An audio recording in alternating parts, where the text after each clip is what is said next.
Support for Iowa Catholic Radio and Making It Personal is provided by Sarah Vocations Ministry. Learn more at joinserra.org. Making It Personal with Bishop William Joensen on Iowa Catholic Radio and iowacatholicradio.com. Welcome to Making It Personal with Bishop Joensen. I'm Jean Till, and on today's show, we're visiting with Tom Leto, Program Manager of Catholic Charities Food Pantry and longtime advocate for the poor in central Iowa. Bishop, I did a little research. In Iowa, 238,000 plus people are facing hunger, and of them, 69,000 are children. Wow. That's a sobering number. It is a sobering number to us, and I think we'll hear from Tom Leto about a very tangible way in which the response of people of faith and the community being realized in concert with many others. We're conscious of the spiritual hungers of people, young people from around the world who are beginning to converge or already have. In Portugal right now, preparing for the World Youth Day, our own Des Moines contingent left earlier in the week and have arrived in the Diocese of Leiria Fatima, north of Lisbon, so obviously Our Lady of Fatima nearby, for the days in the diocese where they're performing works of service. Host families have received them, our own very diverse contingent over there, almost 60 people, and so leaving a mark there, and I'm sure tasting new tastes and acquiring new appetites. I, too, look forward on that level. We think of Pope John Paul II's fondness for sweets and pastries, but I'm told that in Portugal there is a special pastel de nata made by the monks from Mosteiro de Hieronymus, the Hieronymite monastery in Lisbon, in the Belém neighborhood. So this is a pasta that arose at a time of religious persecution. Obviously, it was hard for the community to sustain itself, and so their own culinary expertise came forward, and they created this new delicacy, custard tarts with flaky pastry crust and creamy fillings. Now, that might sound Have you pre-ordered yours? Excessive. No, but I'm sure they're ramping up production here for this. And I don't think this is, insensitive, as I think we'll hear from Tom Leto, that some of the delicacies and delights that people are afforded the chance to have, birthday cakes and other things for there, but this particular taste that is going to be given. So, yes, we look forward to the Feast of the Eucharist that we'll be celebrating together with the Holy Father and the big closing Mass, but all these little things along the way to give an appreciation for other cultures and kind of a taste that will hopefully remain in a very beautiful way. We think about other phenomena going on in the church right now. It's amazing, Gene, how I talked to some people from our area, Des Moines Diocese, who've made their way down to Gower, Missouri, to the shrine there to behold this phenomenon of the incorrupt body of their religious founder, Sister Wilhelmina Lancaster, who for various circumstances, the integrity of the grave where she'd been buried 4 years ago, and so they needed to exhume her body to transform it to a new place. Lo and behold, her body intact, seemingly intact, and not because of the techniques of embalming. It transcends any of that. So the church has not pronounced any kind of official word. Because there's research and testing to be done. Was it the alkaline in the soil or whatever those things are? You've been studying this. Well, it's like you want to believe in miracles. And you want to believe that you're next door as Iowans to a miracle. And it's like, I'll believe. But, you want to have the church's official blessing to say, yes, we've done our research. We know that this is an incorrupt body by the grace of God. That it passes the standards of scientific rigor, but at the same point that there's a phenomenon here that science can't explain. Right. And, of course, that this doesn't become our preoccupation, let alone obsession. But anyway, but it re-enhances, and it's one of those little grace notes God gives us to remind us that we're on a pilgrimage where even the corruption of the grave, our bodily being, and we're looking at, again, the Feast of the Assumption next month, always a good reminder to us that, we will not be angels in heaven. We are bodily beings in the glorified body with which God invests us. And some of those 100 or more known incorrupt saints, some of the most luminous of people have pointed out, and some of us have been fortunate to behold some of these, but St. Vincent de Paul, George, Padre Pio, Catherine Labouré, and John the 23rd, St. John, the good St. John. So these Wait a minute, there are no miracles in our day and age. Well, wait a minute. Says the skeptic, and that. But so again, pointing us always to the miracle of Jesus and the Eucharist and the God incarnate who draws us then to the rank of his own presence among the saints glorified in heaven. Well, we're going to take a quick break, and when we come back, we'll be visiting with Tom Leto, Program Manager of Catholic Charities Food Pantry. You're listening to Making It Personal with Bishop Joensen on Iowa Catholic Radio and the Spirit Catholic Radio Network.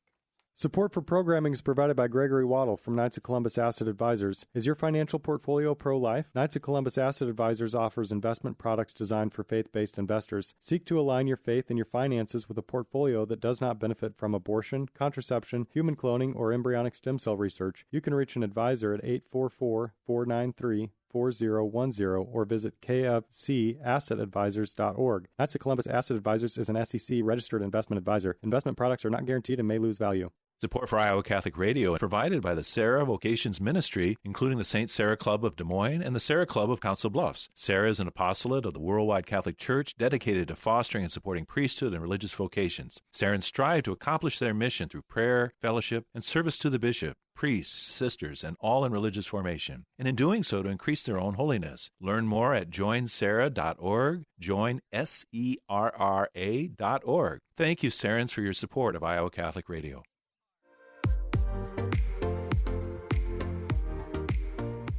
Welcome back to Making It Personal with Bishop Joensen. And on today's show, we're visiting with Tom Leto, Program Manager of Catholic Charities Food Pantry and longtime advocate for helping the poor in central Iowa.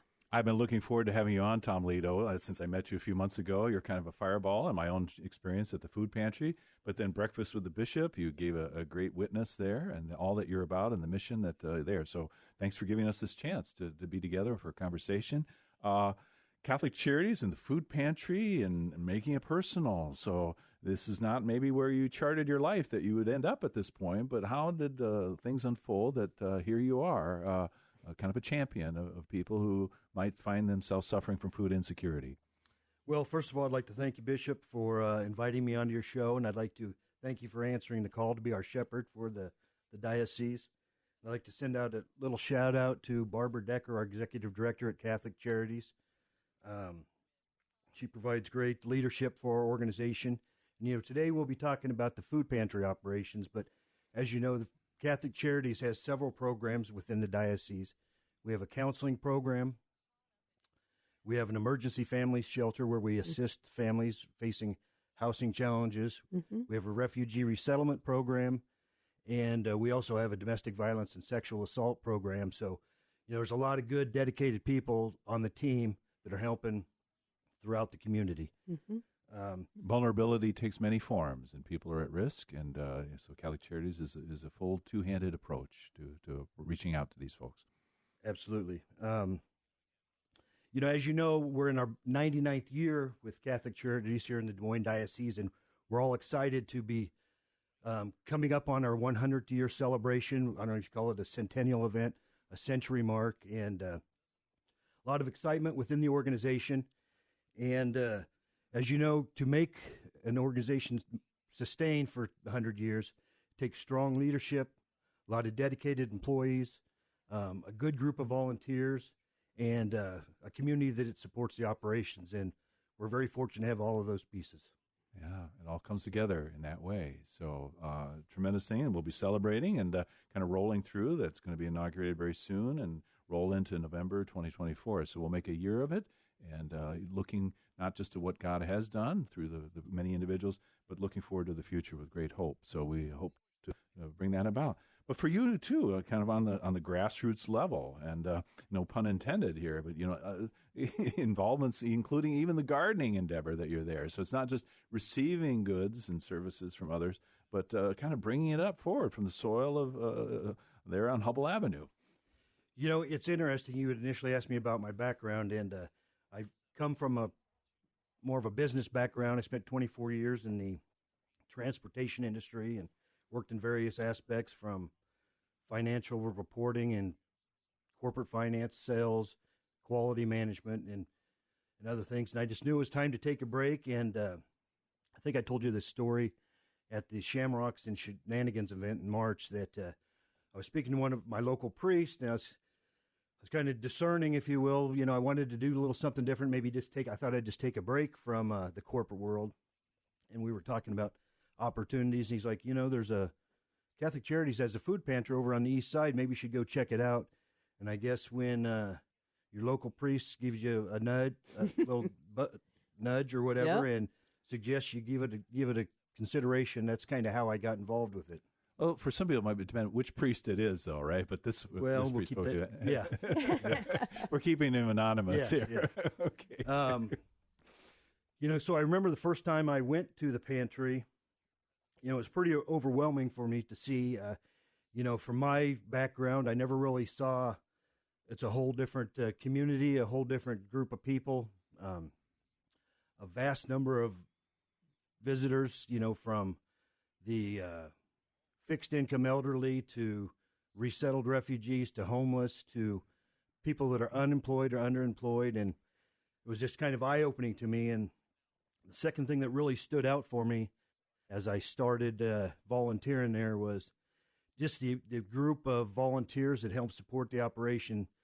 Really, the pantry's always been run with two employees, and it's basically a volunteer-run operation. And I could spend our 20 minutes or whatever just talking about our volunteers and all the great things they do. But those two things just, really caught my attention, and I started 7 years ago, and I thought I'd take about a 1-year hiatus, and here I am 7 years later talking to you about it. God's sense of humor drawing you into this, too. So you kind of had a knack for logistics and things based on your business background and things, and seeing things from the corporate struggle side. But this is a different body, if you will, that you're involved with, and it doesn't have nice and neat definition, with the volunteers that are part of this. Had you had any experience kind of on the land or in the agricultural realm, or, in your own parents and your family upbringing? I'll tell you, as you mentioned earlier, we do have a community garden, and my dad was in education. My mother was a nurse, and he had the summers off. I'd always give Dad the business for having all summers off, but he was a big gardener, and I think I took after that, and I had an interest in that. That's probably one of the reasons that I was interested in starting a little community garden. And in addition to that, we can give away a box of tomatoes day in, day out. But if you can show people how to grow them and kind of inspire people to go plant one of your own tomato plants in the backyard or a pepper plant and give people an idea that they can do it themselves as well, I think there's a lot to be said for that as well. Well, you must have quite the green thumb, because there's a lot of concrete and asphalt around where the site is for the food pantry. And the soil that is there is not necessarily the rich black soil that we'd sometimes associate with great Iowa farmland. But you're managed to bring forth an abundance there.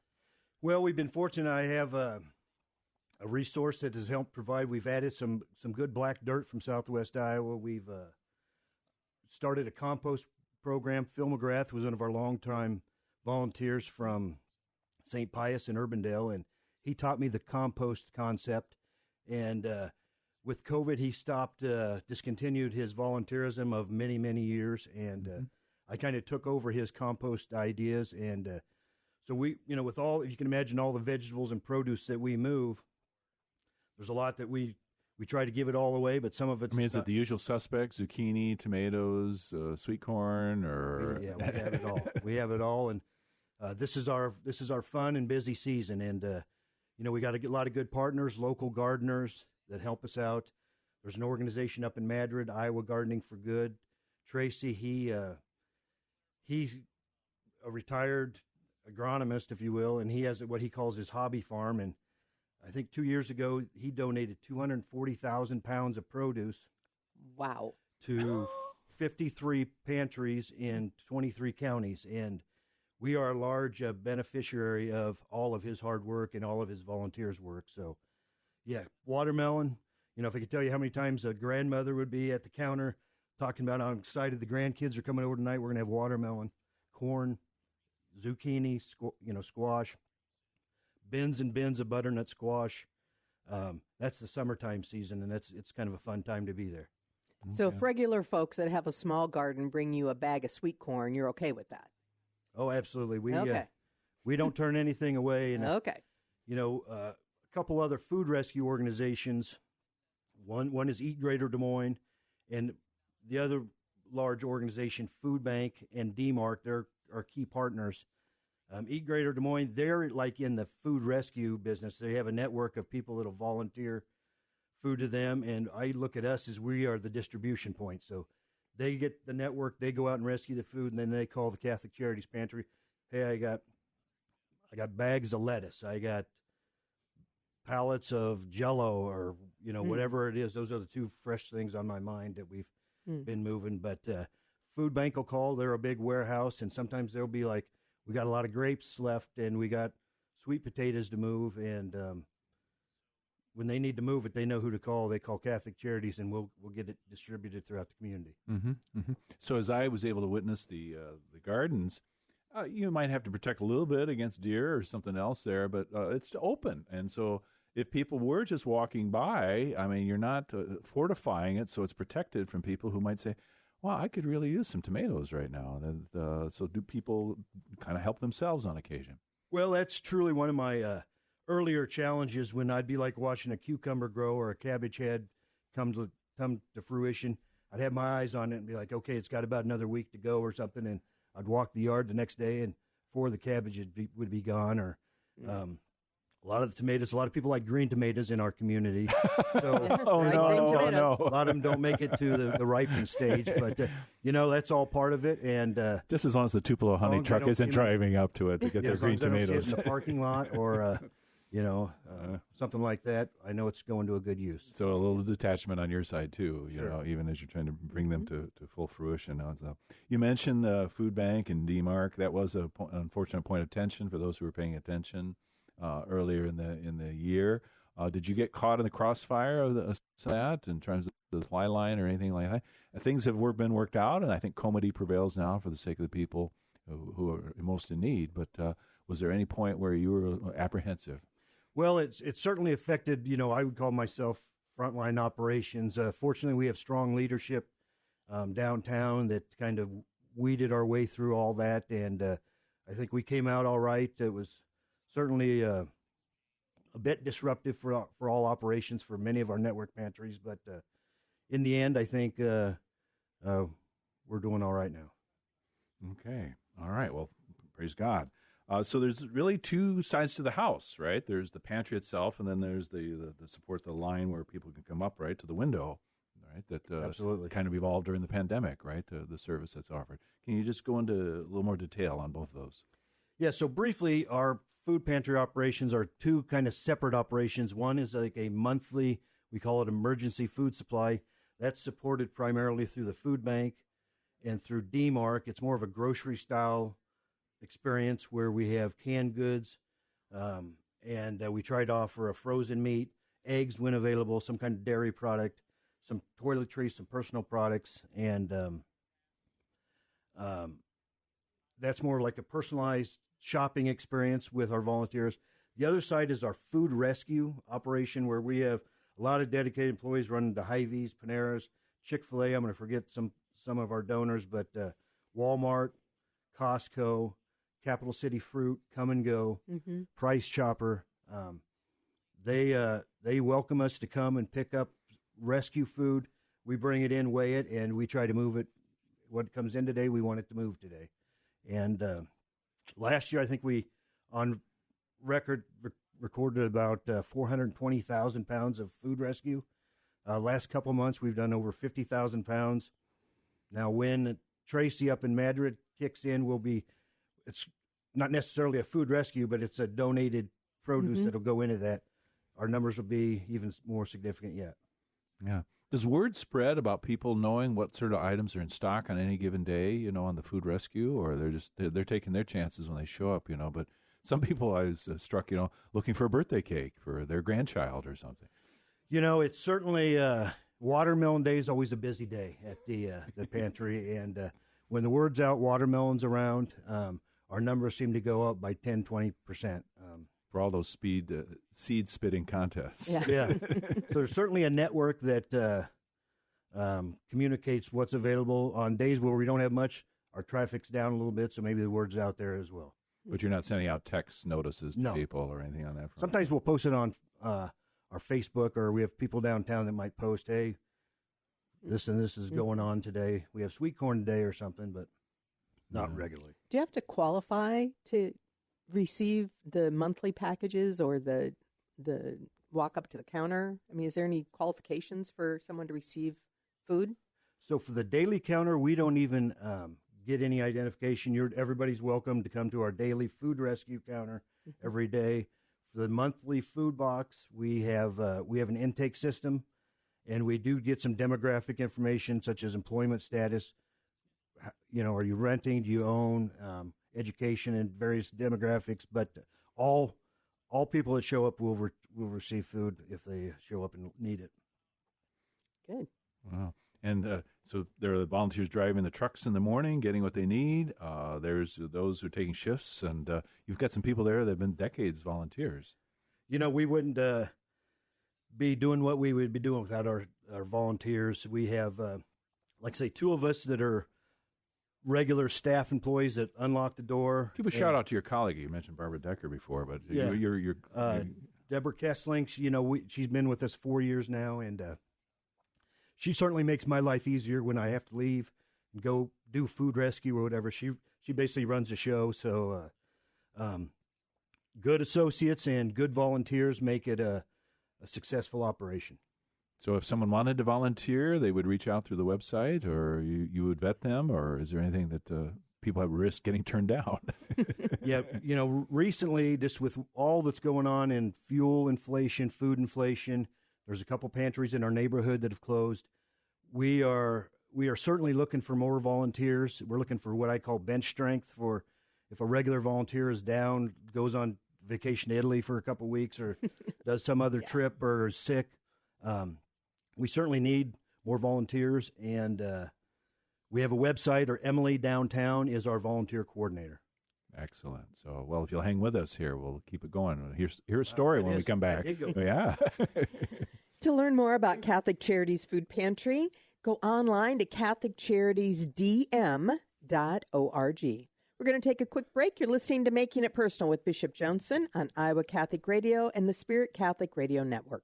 Support for Iowa Catholic Radio is provided by the Sarah Vocations Ministry, including the St. Sarah Club of Des Moines and the Sarah Club of Council Bluffs. Sarah is an apostolate of the worldwide Catholic Church dedicated to fostering and supporting priesthood and religious vocations. Sarahs strive to accomplish their mission through prayer, fellowship, and service to the bishop, priests, sisters, and all in religious formation, and in doing so to increase their own holiness. Learn more at joinsarah.org, joinserra.org. Thank you, Sarahs, for your support of Iowa Catholic Radio. Does your financial portfolio benefit from abortion, contraception, human cloning, or embryonic stem cell research? Knights of Columbus Asset Advisors offers investment products that are Catholic screened and designed for faith-based investors. Contact an advisor at 844-493-4010 or visit kfcassetadvisors.org to learn more about how you can seek to align your faith and finances. Knights of Columbus Asset Advisors is an SEC registered investment advisor. Investment products are not guaranteed and may lose value. Thank you, Advisor Gregory Waddle, for your support of Iowa Catholic Radio.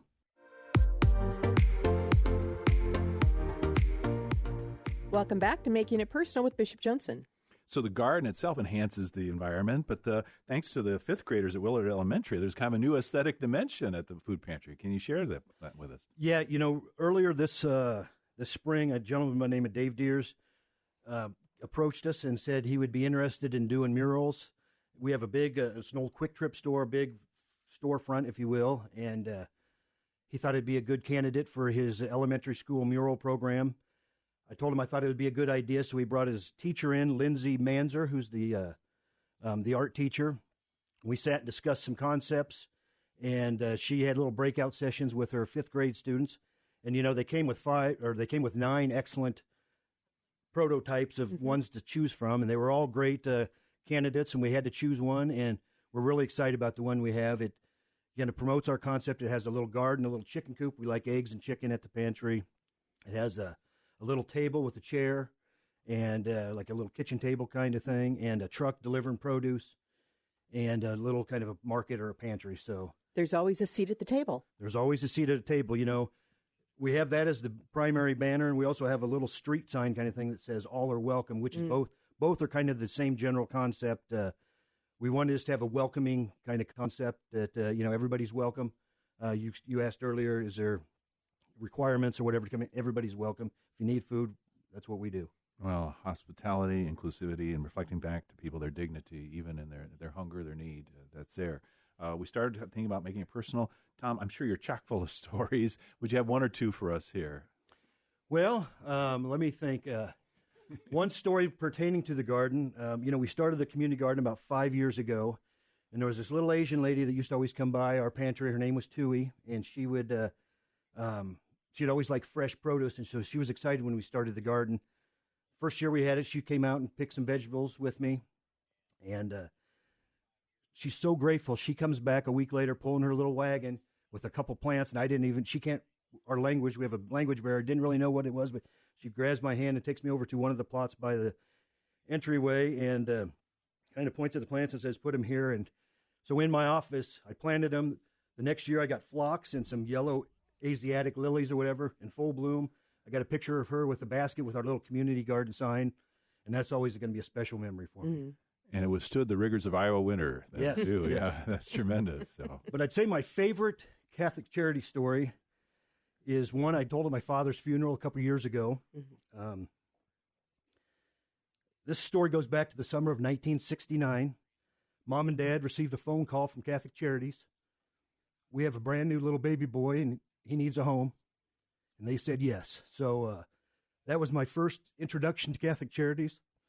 And here I am 54 years later talking to the bishop about our food pantry. So the way it all works out. Oh, the ministry and God's providence. The things come around in a very powerful way. Wow. Yeah. It's beautiful, Tom. Yeah. And that we're all adopted sons and daughters in the Spirit, but that beautiful way that He forms a family for us in this way. What are your prospects or concerns in the future? What's at your heart most and your hope for the food pantry or beyond in any way? Well, the one thing is we're getting really busy, and it's a continuous growth. When we talk some general numbers for our monthly program, we used to maybe do 350 to 400 monthly food emergency boxes. The last few months, we've done 500, 646, and we did 713 was our record last month. So the biggest concern, I guess, is having volunteer support. So if you're listening and you have a friend that says they're looking for things to do to occupy their time, or if you're interested, we're looking to build bench strength and reliable volunteers to help run the operation. Like I say, 2 of us are there to unlock and close up and clean up. But it's really run by dedicated volunteers, and we need more. It's nice to step in, and the good esprit de corps prevails, as I witnessed too. Tom Leto, thank you for being the catalyst for so much of this, and may God bless your work to lift up the body of Christ in our community. Well, this is another edition of Making It Personal with Bishop Joensen. Thanks to Tom Leto and to all of our listeners in Iowa, Nebraska, Wisconsin, or wherever you may be listening, to Iowa Catholic Radio and the Spirit Catholic Radio Network. You can hear Making It Personal with Bishop William Joensen every week on Iowa Catholic Radio and iowacatholicradio.com. Support for Iowa Catholic Radio and Making It Personal is provided by Sarah Vocations Ministry. Learn more at joinserra.org.